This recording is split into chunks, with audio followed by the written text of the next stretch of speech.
presentación del día de hoy, que he decidido titular Enseñar es aprender dos veces, con esta famosa frase de Joubert. Un segundito. No sé si todos reconocen ese texto que les estoy mostrando ahí, estoy seguro que más de alguna vez lo han recitado. Este es el juramento hipocrático. No se sabe a ciencia cierta si efectivamente fue Hipócrates, alrededor del año 400 a.C., efectivamente quien hizo este juramento. Lo que sí se sabe es que fue Galeno, alrededor del 200 después de Cristo, quien lo hizo famoso, y desde entonces se ha empezado a usar de manera frecuente en las grabaciones de los médicos, etc. Mientras estaba realizando esta presentación, me pregunté si es que había algo en el juramento hipocrático que hiciera referencia a educación médica. Entonces, acá les traigo la traducción del juramento. Este es como el juramento original. Hay algunas variaciones dependiendo de la universidad, el país, etcétera, pero este es el original. Entonces, les voy a mostrar en qué parte se divide este juramento. Tanto la primera parte como la última frase habla sobre las obligaciones que adquiere el médico al hacer este juramento, que son específicamente tres obligaciones. La primera parte, la primera obligación a la que hace referencia, es sobre los maestros y los familiares del maestro. La segunda obligación, que la pueden ver en verde, es del médico hacia sus discípulos, y únicamente recién y en tercer lugar, el médico hace sus obligaciones con respecto a sus pacientes. Es decir, en toda esta primera parte, que es un porcentaje no menor y en un lugar privilegiado del juramento, se hace referencia exclusivamente a educación médica. Vamos a ver específicamente qué es lo que dice este juramento. Dice: tributaré a mi maestro de medicina el mismo respeto que a los autores de mis días. Partiré con ellos mi fortuna y los socorreré si lo necesitaren. Trataré a sus hijos como a mis hermanos, y si quieren aprender de la ciencia, se las enseñaré desinteresadamente y sin ningún género de recompensa. O sea, aquí estamos viendo como el nivel de respeto que tiene el médico por su maestro, que incluso dice que va a tratar a los hijos del maestro como si fueran sus propios hermanos. Y sigue: instruiré con preceptos, lecciones orales y demás modos de enseñanza a mis hijos, a los de mi maestro y a los discípulos que se me unan bajo el convenio y juramento que determine la ley médica, y a nadie más. Es decir, acá también el médico se obliga y se compromete con seguir educando y en el fondo traspasar los conocimientos que a él se le han enseñado. Si hablamos un poquito de historia de la educación médica, nosotros sabemos que por gran parte de la historia de la humanidad, la medicina se ha parecido un poco más a esto, donde los médicos eran más bien chamanes, algo muy religioso, algo medio mágico, y que se iba traspasando de un padre a un hijo, de personas conocidas. Pero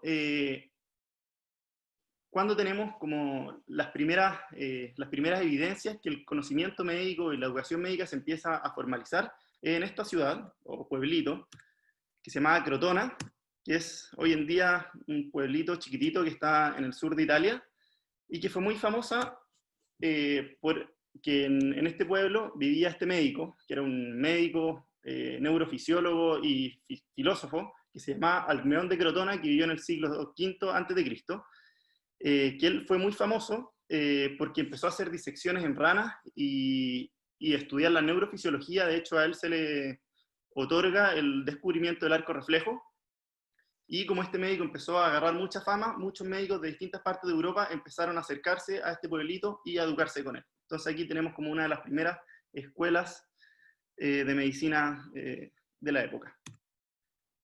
Otro hito importante lo trae este médico muy conocido por todos nosotros, con grande aporte de muchas áreas de la medicina, quien era Galeno, que vivió en el siglo II después de Cristo. Y uno de sus aportes, y específicamente un gran aporte que hizo en la educación médica, fue que en esa época se hacían disecciones para estudiar anatomía. Por temas religiosos no se podían hacer disecciones en humanos, pero sí se hacían disecciones en animales, principalmente en chanchos.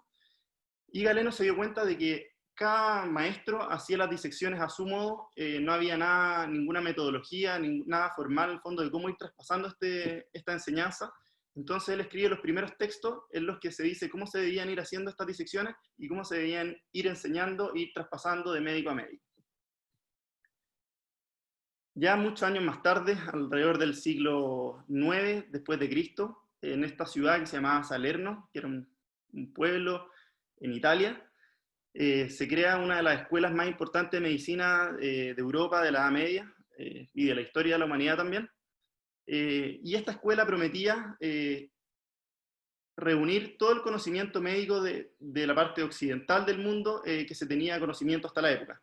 Es así como la leyenda dice que se creó gracias al aporte de 4 médicos, que el primero se llamaba Salernus, el segundo era Pontus, el tercero era Linus, y el cuarto era Adela. Y justamente la leyenda dice que Salernus era latino, Pontus era griego, Linus era judío, y Adela era árabe. Justamente las 4 grandes corrientes del conocimiento occidental que se habían juntado entonces para hacer esta gran escuela de medicina como ecuménica. Esta escuela está ubicada en Salerno, ahí aproximadamente donde les marco con el puntito rojo, en Italia. Y esta escuela empezó a atraer la atención de muchos médicos de distintas partes de Europa, de Medio Oriente, del norte de África. Y estos médicos, posteriormente de educarse en esta escuela de Salerno, volvieron a sus respectivos países y empezaron a hacer sus propias escuelas de medicina. Muy importante, y la primera que se hizo después de la de Salerno fue la de Montpellier, en Francia, y posteriormente siguieron reproduciéndose por toda Europa, y también médicos de la escuela de Salerno hicieron la escuela de Padua, que también fue una escuela muy importante en la historia de Europa. Otra importancia de esta escuela de Salerno fue que fue la primera en aceptar estudiantes mujeres. Antes no habían médicos mujeres. Esta en particular, la que les estoy mostrando en esa pintura, fue una médico que se llamaba Trótula, que vivió en el siglo XII después de Cristo, y ella fue muy importante debido a que escribió 3 textos que se unieron en este compendio, en este tratado, que se llamaba el Tratado de Trótula, que hablaba específicamente de las enfermedades y de la medicina de la mujer. Como nosotros sabemos, por gran parte y hasta el día de hoy, la humanidad ha sido tremendamente machista. A Trótula no se la reconoció como mujer hasta alrededor de 1915, que en esos años los historiadores se pusieron de acuerdo con toda la evidencia que había, y finalmente desde ahí en adelante a ella se la reconoce como mujer. ¿Qué estaba pasando? ¿Qué pasó muchos años más tarde aquí en el sur del mundo? La verdad es que no tenemos mucho conocimiento de cómo era la educación médica en Chile hasta que llega este personaje que se llamaba William Blest, quien fue un médico irlandés que estudió en la Universidad de Edimburgo, que vivió entre los años 1800 y 1884, que él llega en el año 1821 a Valparaíso, empieza a recorrer Santiago y otras ciudades de Chile, y en el año 1826 él empieza a escribir unos textos, que son los textos que a nosotros nos dan evidencia de cómo era la educación médica y la medicina en Chile en esa época y algunos años antes. Entonces acá les dejo un extracto de lo que él escribe, y decía: con el objetivo o con el objeto de hacer ver el despreciable estado en que se halla la educación médica en el país y llamar la atención del público sobre un asunto tan importante, y agregaba que nada se ha descuidado tanto en este país como la educación médica, pues no existe un solo establecimiento para su enseñanza. O sea, ese era el nivel que en Chile hasta ese año no había dónde estudiar medicina. Él además acá agrega que los médicos no tenían un rol importante en la sociedad o el rol que se merecían en la sociedad. Decía que los médicos, que si bien eran pocos, algunos trabajaban en hospitales, pero trabajaban a la par incluso de cirujanos barberos, de chamanes, de flebotomistas. No tenían rol ninguno en la dirección de los hospitales, que estaba principalmente a cargo de las iglesias o de las monjas. Y es así como estos textos, y gracias a la influencia que hizo este médico, que en el año 1833 se crea el primer curso de medicina de Chile, que se hizo en las dependencias del antiguo Hospital San Juan de Dios y del antiguo Instituto Nacional. Era un curso que duraba 6 años. En el año 1842, esta escuela, este curso de medicina, se junta con otros 4 cursos de otras ciencias que estaban desarrollándose en el país, se juntan y se crea la Universidad de Chile, y en ese minuto esta escuela de medicina cambia de nombre y pasa a llamarse la Facultad de Medicina. Esto es muy importante porque al momento en que se crea la Universidad de Chile, la escuela de medicina ya lleva funcionando 9 años, o sea, fue la primera área de la ciencia que se empezó a desarrollar en el país, fue pionera, pionera para Chile, para la Universidad de Chile, y en la creación y oficialización y formalización de la educación y la divulgación del conocimiento científico en el país. No es de extrañarnos entonces que el primer director de escuela fue el propio William Blest. En el año 1869 se crea la Sociedad Médica de Chile. Esto tiene una tremenda importancia, una gran influencia, tanto en educación como en ir a reposicionar a los médicos en el lugar que les corresponde en la sociedad. Y es así como este texto ya del año 1910 habla sobre la gran influencia que tuvo la sociedad médica en el progreso de la medicina en Chile. Algunos años más tarde, en el año 1872, se crea la Revista Médica de Chile, con todo lo que trae oficializar y empezar a divulgar el conocimiento médico entre médicos y al resto de la sociedad. Poquitos años más tarde, en el año 1876, se crea la primera cátedra de oftalmología de Chile, esto gracias al aporte del doctor Ernesto Macei, que fue el primer médico que estuvo en esa cátedra. Él era un médico oftalmólogo italiano que había estudiado oftalmología en la Universidad de Bolonia. En el año 1928, gracias a una donación de 500.000 pesos, se construye este nostálgico edificio que muchos recordarán, lamentablemente nosotros no tuvimos la oportunidad de conocer. Muy importante que en este edificio, que era la antigua Clínica Oftalmológica Salvador, se ubicaba una biblioteca que para la época tenía, en esa época tenía más de 1000 libros, lo que era todo un hito, era una época donde conseguir libros era mucho más difícil que ahora, y era la única manera, o la principal manera de adquirir conocimiento. Obviamente no había internet ni muchas otras herramientas que tenemos hoy en día. Y esta biblioteca tenía obviamente libros de oftalmología, libros de medicina, pero también tenía libros de las finas artes y letras, libros de historia, libros de cultura en general. Y bueno, obviamente nosotros sabemos que la persona encargada de dirigir todo esto era el profesor Carlos Charlín Correa, y gracias a algunos discursos que él dio y algunos textos que todavía están disponibles, nosotros podemos tener y hacernos una idea de cuál era la visión sobre la educación médica que tenía el doctor Charlín Correa. Y él dice: esto hará tal vez sonreír a algunos espíritus ligeros, que no han reparado que la cultura limitada a un ramo del saber, la cultura estrecha, no es cultura, es tecnicismo. Justamente diciendo que los médicos y los oftalmólogos debíamos ser personas integrales y no únicamente ser maestros en la oftalmología y no saber nada sobre otras áreas del conocimiento. Otra enseñanza que yo encontré muy importante recalcar en esta presentación, y que pude ver que él la repetía constantemente a sus discípulos, es que él decía que se peca más por falta de examen que por falta de conocimiento. Y yo creo que es algo que es como una impronta de nuestra escuela en El Salvador, que a nosotros se nos repite mucho. Solo por dar un ejemplo, lo vemos todos los viernes en las reuniones en la fototeca, donde los médicos, los oftalmólogos más antiguos que se sientan en la primera fila no nos dejan avanzar a la siguiente foto hasta que le hayamos sacado todo el jugo, hayamos descrito cada uno de los detalles de la imagen, y con el tiempo nos hemos ido dando cuenta que justamente en esos pequeños detalles que nosotros habíamos pasado desapercibidos en un principio, en esos detalles radica muchas veces la clave diagnóstica y terapéutica del caso. Algunos años más tarde, en el año 1931, el doctor Carlos Charlín Correa crea la Sociedad Oftalmológica de Chile, que pocos años más tarde cambia de nombre y pasa a llamarse la Sociedad Chilena de Oftalmología, con todas las repercusiones que esto tiene para la divulgación del conocimiento oftalmológico en el país. En el año 1957, y tras casi 13 años de una constante lucha, el profesor Juan Arensen logra crear el curso de formación y perfeccionamiento oftalmólogo. Esto es un hito para la época, era el primer curso de estas características del que haya registro no solo a nivel de Chile, sino a nivel mundial. Y esto lo hace merecedor de múltiples premios y reconocimientos. Es un curso que sigue funcionando hasta el día de hoy, del que somos parte y que ha traído muchos logros a la educación médica oftalmológica. eso fue un pequeño resumen. Sé que he dejado muchas cosas de lado, por cosas de tiempo no he podido compartirlas. De hecho, tuve que silenciar algunas diapositivas para no alargarme mucho, pero ojalá tengamos oportunidad de conversar de eso en alguna otra oportunidad. La historia de la educación médica es muy, muy interesante.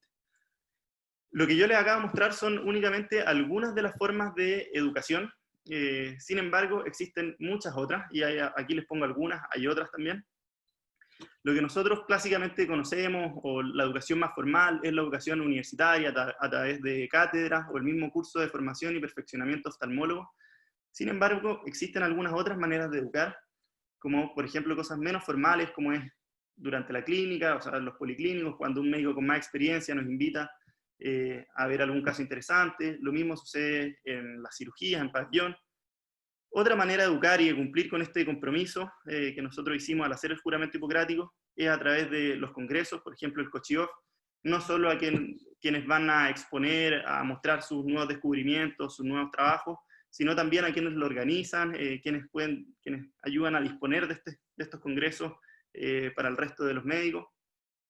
Muy importante las revistas de difusión. ¿Cómo no vamos a mencionar acá la revista Ciencia Oftalmológica, que con tanto éxito y por tantos años dirigió el doctor Ishliapnik, que es un orgullo obviamente para el servicio? Hoy en día tenemos otras cosas, han ido apareciendo nuevas herramientas, como por ejemplo las redes sociales. Yo he visto a muchos médicos del servicio que se han hecho Instagram y que utilizan Instagram u otras redes sociales para educar tanto a médicos, a pacientes, a otros oftalmólogos, etc. Educación más informal aún, pero súper importante para la formación de los médicos, la educación entre comillas de pasillo, cuando uno tiene una duda, se acerca al médico con más experiencia que está cerca y le hace la consulta. También acá no puse, porque existen muchas otras, la simulación, y justo hablamos de eso, la doctora Mejía hizo una muy linda presentación de eso hace solo un par de semanas. Entonces, en este contexto en el que yo les quiero mostrar y presentar el curso de oftalmología clínica, que ha sido nuestro pequeño aporte en esta gran historia de la educación médica y oftalmológica, que esto es un trabajo que llevamos trabajando junto al doctor Álvaro Rodríguez y al doctor Rodrigo Donoso ya alrededor de un año. Así que ahora les voy a presentar los principales resultados de este trabajo.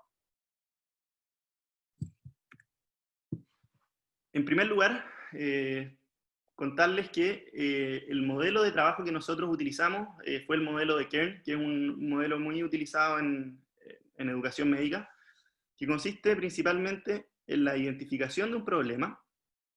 Posteriormente se hace una evaluación de las necesidades, se definen los objetivos. Una vez que definimos los objetivos, definimos cuál es la mejor estrategia educacional para lograr dicho objetivo. Pasamos a la implementación y posteriormente hacemos una evaluación del curso y durante esa evaluación identificamos nuevos problemas y volvemos a repetir el ciclo. Cada una de estas etapas está interconectada con las etapas vecinas. Entonces yo les voy a presentar justamente el curso siguiendo esa metodología. Entonces, en primer lugar, ¿cuál era el problema al que nosotros nos vimos enfrentados? Que la patología oftalmológica es una patología que es muy frecuente para médicos generales o en atención primaria en salud.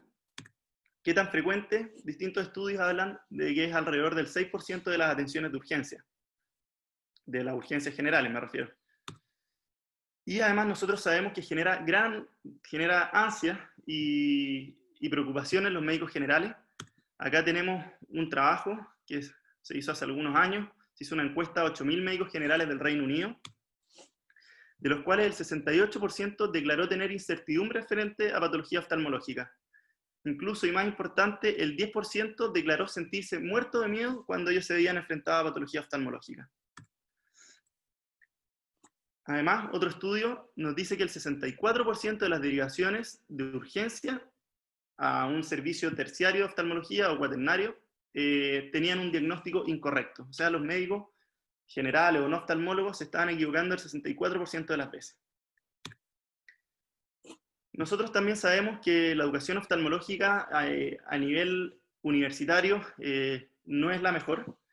Y solo por darle algunos números, sabemos que únicamente se dedica el 0.5% del tiempo total de pregrado a educación oftalmológica.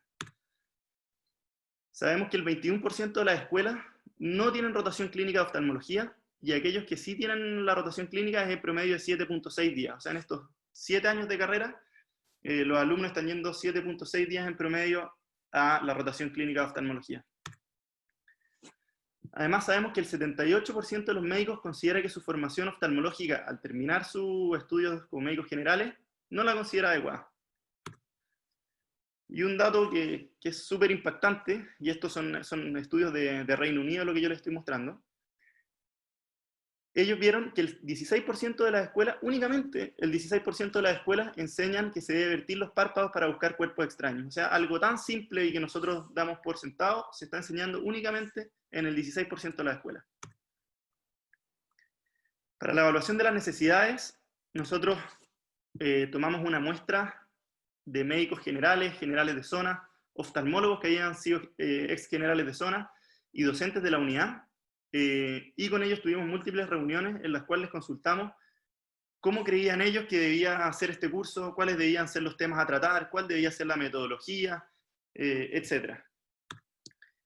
Y con eso, con la información que recolectamos en esas reuniones, nos planteamos los objetivos, que era crear un curso de oftalmología para médicos generales, generales de zona y médicos de atención primaria de salud. Con el objetivo de entregarles conceptos fundamentales en patología oftalmológica que fuera importante por su frecuencia o por su gravedad. Como objetivo específico, nos planteamos que los alumnos fueran capaces de reconocer las patologías oftalmológicas GES y sus garantías, que fueran capaces de realizar una correcta anamnesis y un correcto examen oftalmológico, que fueran capaces de reconocer los signos y síntomas clínicos que otorgan el carácter de urgente a patología oftalmológica, que fueran capaces de realizar un correcto diagnóstico y un correcto diagnóstico diferencial, que fueran capaces de tratar de manera íntegra patología oftalmológica o iniciar tratamientos en casos pertinentes, y por último, que fueran capaces de realizar una derivación oportuna en los casos pertinentes. En cuanto a la estrategia educacional, nosotros nos planteamos algunos requisitos, que las clases debían ser cortas, principalmente en un enfoque práctico. Nosotros queríamos ir a resolver las dudas del médico frente al paciente, que ojalá fueran reducidas en texto y todo este potencial y tiempo y energía del texto fueran traducidas a un alto contenido audiovisual, y que fueran ojalá basadas en ejemplos y en casos clínicos por el mismo motivo. Cuando nosotros nos planteamos la estrategia educacional, teníamos que saber quién era nuestro público objetivo, a quién queríamos llegar, y justamente era a médicos, como por ejemplo, acá este es el CEFAM de Curarrehue, donde estuvo el doctor Weisse alrededor de 6 años, me imagino un viernes en la tarde, está nevado, el camino está cortado, sabe que no va a tener atención oftalmológica en Temuco hasta el lunes siguiente, son las 6 de la tarde y le llega un paciente con ojo rojo, dolor ocular, y él no sabe qué hacer. Entonces es a ese médico al que nosotros le queríamos ir a entregar herramientas, en el fondo, para ayudarlo a resolver ese tipo de problemas. O a este otro médico, el doctor Mena, en la posta de Cañipura, la misma situación. Al doctor Riquelme, que estuvo en Chile Chico, nevado, tal vez no hay barcazas hasta 2 semanas más, y ahí hasta poder ir a derivar a Coyhaique. O al doctor Juan Pablo Ramírez, la misma situación en Chiloé. Entonces, para poder nosotros llegar a estos médicos, nos planteamos 3 características que debíamos cumplir. En primer lugar, el curso debía ser accesible, debíamos poder llegar a todos ellos, y además debía ser democrático, es decir, que el médico que estuviera en Curarrehue, que estuviera en Chile Chico, en Putre, en cualquier lado de Chile, tuviera la misma posibilidad de recibir educación de alta calidad. Y además, el curso debía ser versátil, ya que nuestro público objetivo eran médicos que tienen cirugías, tienen policlínicos, tienen rondas, tienen familia, etc. Entonces necesitamos realizar un curso que fuera tremendamente versátil. Y la respuesta a todas estas preguntas, encontramos que la única manera de cumplir estas características era hacer un curso que fuera 100% online. ¿Qué sabemos nosotros de educación médica online? Esto ha empezado a agarrar fuerza alrededor del año 2000, Uno de los trabajos más importantes es la experiencia que se dio en Corea del Sur, donde el año 2006 se juntaron 36 de las 40 escuelas de medicina de ese país y decidieron hacer una plataforma en común en la cual cada una de las universidades iba subiendo distintos tipos de recursos a esta plataforma y estaba disponible para todos los alumnos que habían suscrito este acuerdo. Es así, como vemos, la cantidad de hits anuales, es decir, la cantidad de clics que se hacían en esta plataforma, ha ido aumentando de manera exponencial desde el año 2009 hasta el año 2018. Y cuando nos preguntamos cuáles son los recursos que más llaman la atención de los alumnos, vemos que casi el 90% de los hits eran en los videos online, que no era la mayor cantidad de recursos. O sea, por ejemplo, había muchos más casos clínicos que videos online, pero sin embargo, los videos online acaparaban casi el 90% de los hits en esos sitios web. ¿Qué sabemos nosotros de educación online en oftalmología? Acá la evidencia es mucho más escasa. La verdad es que no son muchos los trabajos y en general son experiencias chicas. Uno de los primeros trabajos publicados es del año 2009. Este trabajo, que es un trabajo de India, a los cuales los alumnos, que eran alumnos de tercer año de medicina, siguieron con su curso normal de oftalmología, pero además se agregó algunos módulos que eran metodología y learning, y se les preguntó cómo había sido su satisfacción, su respuesta, su experiencia al enfrentarse a esta nueva metodología. Y la gran mayoría de ellos tuvo una muy buena reacción, una muy buena aceptación de esta metodología online. Incluso muchos sugirieron que se cambiara todo el curso a metodología online. El año 2014 tenemos este trabajo, un trabajo muy interesante que se hizo en Australia. Y lo que ellos hicieron fue tomar las 10 patologías que ellos consideraban más importantes y crear pacientes virtuales. Entonces los alumnos podían tener acceso a esta sala de examen o de consulta virtual, y en el cual ellos podían interactuar con los pacientes, les podían ir haciendo preguntas, tomando la anamnesis, planteando las distintas posibilidades diagnósticas, le podían ir solicitando examen, podían examinarlo, etc. Lo que ellos hicieron fue dividir al curso de oftalmología, o sea, al curso eran alumnos de quinto año de medicina, lo dividieron en dos grupos. Un grupo hizo su rotación clínica habitual, que fue una rotación de 7 días, y el otro grupo únicamente tuvo el trabajo con estos 10 pacientes virtuales, y se evaluaron una vez finalizada la experiencia y también al año posterior a la experiencia. Y sorprendentemente, en ambos casos, el grupo de alumnos que había trabajado con los pacientes virtuales tuvo un mejor desempeño. Y por último, y más reciente, este otro trabajo que es del año 2017, que es un trabajo del Reino Unido, se dividió al curso, también alumnos de quinto año de medicina, en dos grupos. En el grupo 1, o rotación 1, en el cual se agarraron, también eran 10 temáticas con las que trabajaron, y el primer grupo hizo los primeros módulos lo hizo de manera online, y los segundos módulos de manera tradicional, lo que se estaba haciendo antes a través de cátedras formales en la universidad.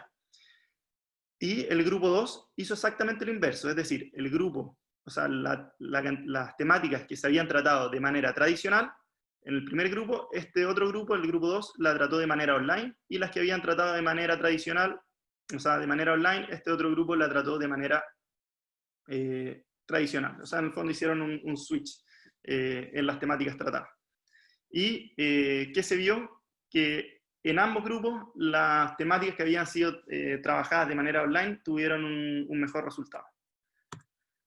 Es así como nosotros llegamos a nuestro curso, que contaba con 33 clases, que se dividía en 9 módulos, que era desde base de la oftalmología, córnea, glaucoma, retina, oftalmopediatría, neurooftalmología, oculoplástica y órbita, trauma y urgencias y ética médica. En cuanto a la implementación, nosotros creamos una plataforma web en la cual los alumnos podían tener acceso a cualquier hora del día, cualquier día de la semana, al material en alta calidad. Además, en esa plataforma ellos podían hacer preguntas, ahí nosotros les realizamos las encuestas, les realizamos las pruebas, etc. O sea, era como un campus virtual. Ellos podían hacer todo en esta plataforma. Además, nosotros creamos una guía para los docentes en las cuales nosotros le pedíamos a los docentes que cumplieran con las características, o les sugeríamos las características que ya les mencioné recientemente, y además les dábamos algunos tips o algunas ideas de cómo podían mejorar, hacer más entretenidas sus presentaciones y mejorar sus PowerPoint. Además de que necesitábamos contar con un alto contenido, o sea, con una alta calidad en el contenido del curso, nosotros también queríamos tener una alta calidad en la parte técnica. Es por eso que todas las clases fueron grabadas en estudios de grabación. Muchas de ellas se adaptó el auditorio del hospital a un estudio de grabación, y acá les doy un ejemplo. Teníamos luces, teníamos micrófonos, además había un micrófono ahí que iba en la camisa o en el delantal, teníamos pantalla verde, teníamos una cámara de alta definición, y así la mayoría de todos los docentes fueron grabando sus clases siguiendo esa misma metodología. Ahí tenemos al doctor Kous cuando grabó su clase, o al doctor Riesco. Ya en tiempos de pandemia, donde era un poco más difícil ir al hospital, tuvimos que adaptarnos, pero nunca perdimos la calidad. Siempre era muy importante que las clases se escucharan bien y se vieran bien. ¿Cómo era la interacción con los alumnos? Esto era más o menos lo que los alumnos veían. O sea, en gran parte de la pantalla se veía el PowerPoint que estaba exponiendo el docente, y alrededor de un 10% de la pantalla estaba dedicado a el docente mientras iba haciendo su exposición.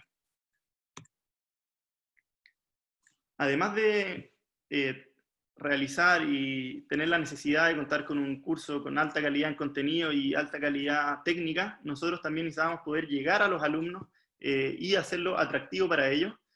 Y por eso realizamos distintos afiches. Este es el primer afiche que se realizó para el curso que se realizó el año pasado. Posteriormente, esta es la segunda edición que nosotros hicimos este año. Estos afiches, bueno, ustedes los pudieron ver en el hospital, también se pegaron en muchos hospitales, en universidades, en centros, en CEFAM. Y además de la difusión a través de estos afiches, nosotros hicimos una fuerte campaña a través de redes sociales, principalmente a través de mailing, a través de Facebook, Instagram, Twitter, de manera de poder llegar a todos estos usuarios médicos que se quisieran inscribir. Además de esto, nosotros hicimos algunos convenios, alrededor de 15 centros de alumnos que hicimos convenios, también con los médicos generales de zona, médicos de atención primaria de salud y algunos otros grupos de estudiantes. En cuanto a la evaluación del curso, nosotros decidimos utilizar el modelo de Kirkpatrick, que es un modelo de evaluación que se utiliza de manera frecuente en educación médica. Y para que se entienda bien y ponerles un ejemplo que ha estado en boga, que estuvimos conversando hace algún par de días y se habló en la reunión del CESOP recientemente, por ejemplo, la necesidad de enseñar a hacer rojo pupilar a los médicos en atención primaria de salud, que fue además un tema que obviamente tratamos en nuestro curso. Entonces, en primer lugar, el primer eslabón, escalafón de esta escala de evaluación, es evaluar la reacción de los alumnos. En el fondo, consultarles cómo fue su satisfacción, cómo fue su experiencia, si les gustó o no, si sintieron que aprendieron, etc. Es el primer escalafón. El segundo es evaluar el aprendizaje, o sea, ver si los alumnos efectivamente adquirieron conocimiento. La manera que nosotros utilizamos fue realizar una prueba de diagnóstico antes de hacer el curso y realizar una prueba final y ver en el fondo si es que había, entre la prueba de diagnóstico y la prueba final, había una mejoría, es decir, certificar que los alumnos efectivamente habían aprendido. Posteriormente, el escalón 3 y el escalón 4 son escalones mucho más difíciles de evaluar, que requieren herramientas de evaluación un poco más sofisticadas, y es la evaluación del comportamiento, del conocimiento aplicado. Es, por ejemplo, que nosotros pudiéramos ir a ver que efectivamente los médicos están, por ejemplo, haciendo más rojo pupilar porque aprendieron que debían hacerlo en todos los controles del niño sano. Por último, el escalón más difícil de evaluar, pero de suma importancia, es evaluar el impacto que tiene la educación que nosotros estamos impartiendo, y sería, por ejemplo, certificar que efectivamente los pacientes o los niños con retinoblastomas se están derivando antes a los centros de referencia, y por eso estamos logrando un mejor pronóstico para estos pacientes. Entonces, ese es el modelo que nosotros utilizamos. Y los inputs que nosotros le dimos a este modelo los adquirimos a través de encuestas y a través de pruebas que nosotros le realizamos a los alumnos. Muy importante también mencionar que al finalizar cada clase, los alumnos evaluaban dicha clase, evaluaban tanto el contenido como la exposición del docente y además tenían un espacio para dejar comentarios de manera abierta. Muy importante también que nosotros le enviamos de manera personal este documento a cada uno de los docentes que participaron en el curso. Vamos ahora a ver los resultados principales. Nosotros hasta el día de hoy hemos tenido 484 alumnos en nuestro curso, que es un número que no deja de ser menor. El trabajo en oftalmología de educación online, que más alumnos tenía, de los cuales yo tuve acceso, era el último que yo les mostré, que era alrededor de 250 alumnos. Así que eso se los doy como referencia para que se entienda que esto realmente es un número que es súper importante. ¿Cómo se distribuyen estos alumnos? En el primer curso que nosotros realizamos entre septiembre y noviembre del año pasado tuvimos 250 alumnos.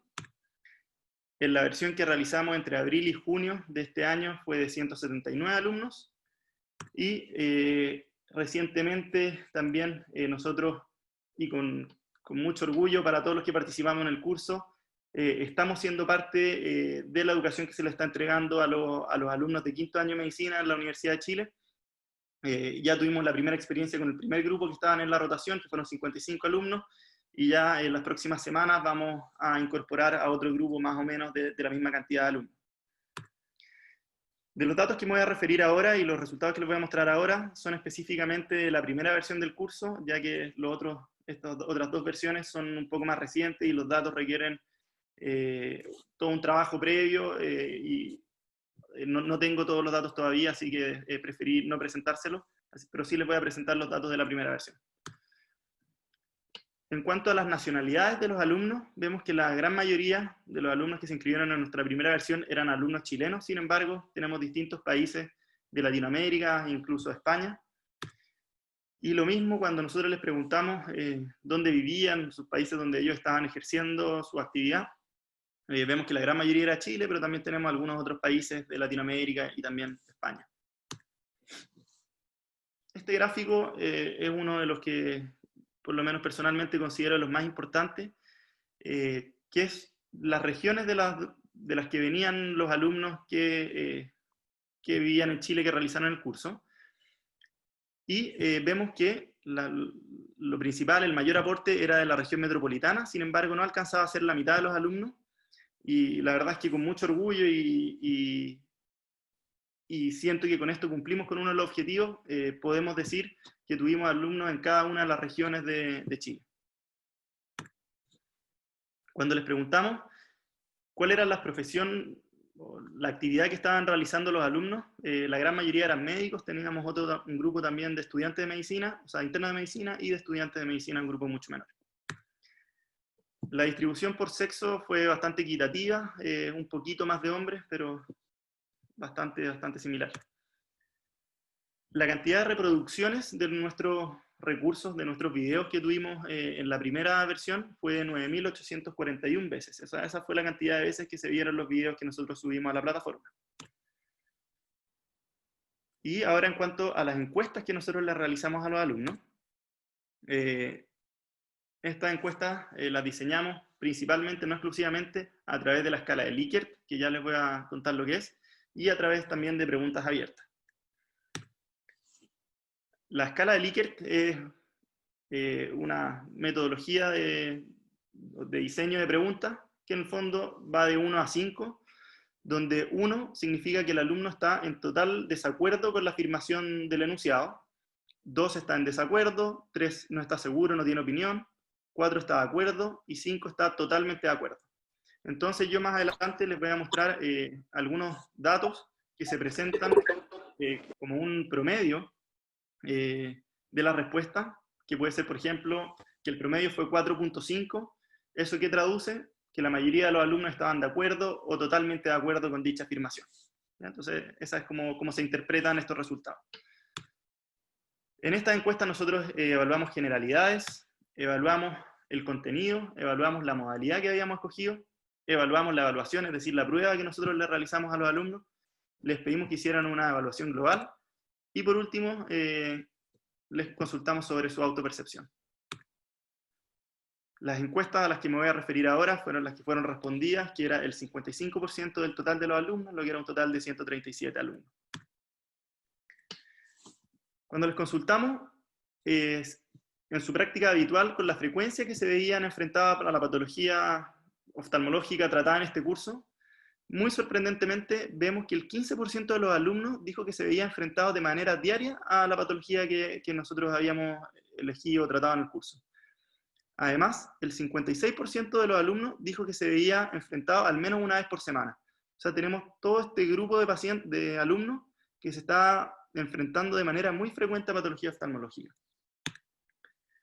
Cuando les consultamos qué dispositivos habían utilizado para realizar el curso, vemos que la gran mayoría utilizaba el computador, y también nos sorprendió que casi el 40% de los alumnos estaba utilizando el smartphone o la tablet para seguir el curso. Y esto es importante porque son herramientas nuevas que permiten una gran versatilidad y que los alumnos pueden verlo durante el transporte, en recreos cortos, etc.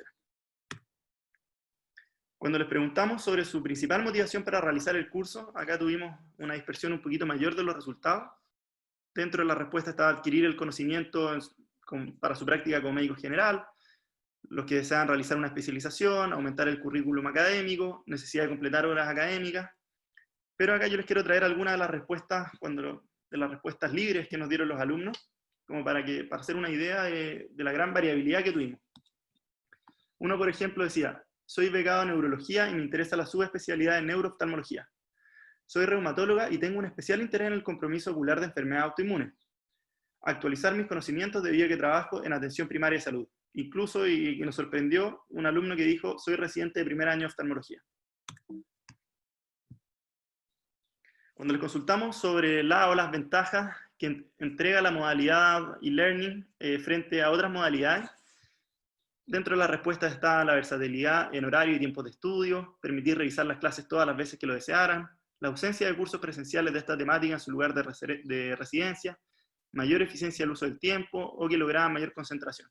Acá también les quiero dar algunas de las respuestas abiertas, y sobre todo esta respuesta que encuentro que por sí sola justifica todo el esfuerzo de todos los que hemos participado.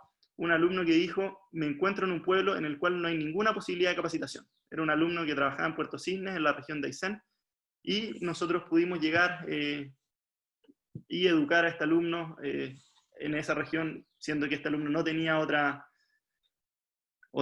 posibilidad, otra manera de educarse. Otro alumno nos respondió: no se pierden horas de trabajo clínico habitual, postergación de policlínicos o cirugía. En cuanto a la evaluación global, cuando nosotros, y acá utilizamos la escala de Likert, cuando les consultamos si el curso había cumplido con sus expectativas, vemos que el promedio fue de 4.6.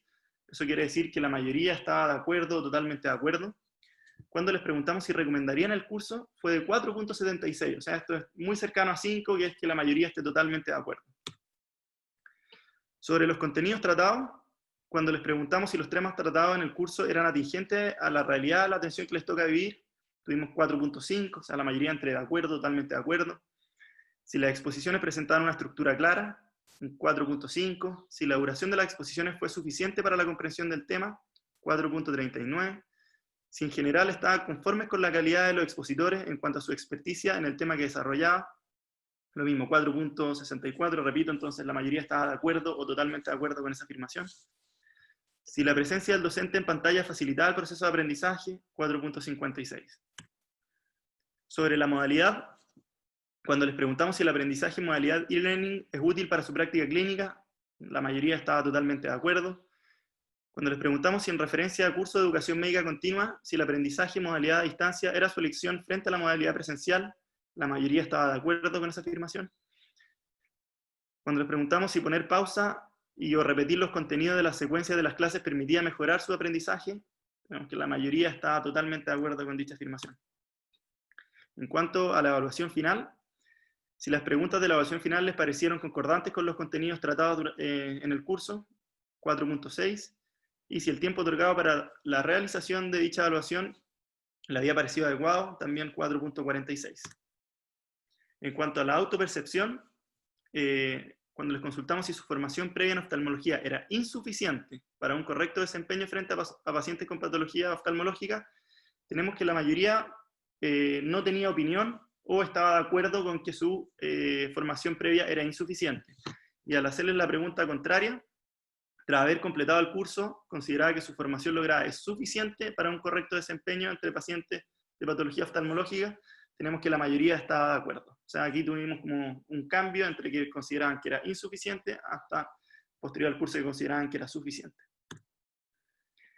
Cuando les pedimos que nos dieran una nota global sobre el curso de 1 a 7, la nota en promedio fue de 6.48. Por último, en cuanto a la evaluación, nosotros le hicimos una prueba diagnóstica, una prueba pre-curso, en el cual el porcentaje promedio de respuestas correctas fue de 71.3, y la evaluación que le hicimos finalizado el curso, el promedio fue de 90.7.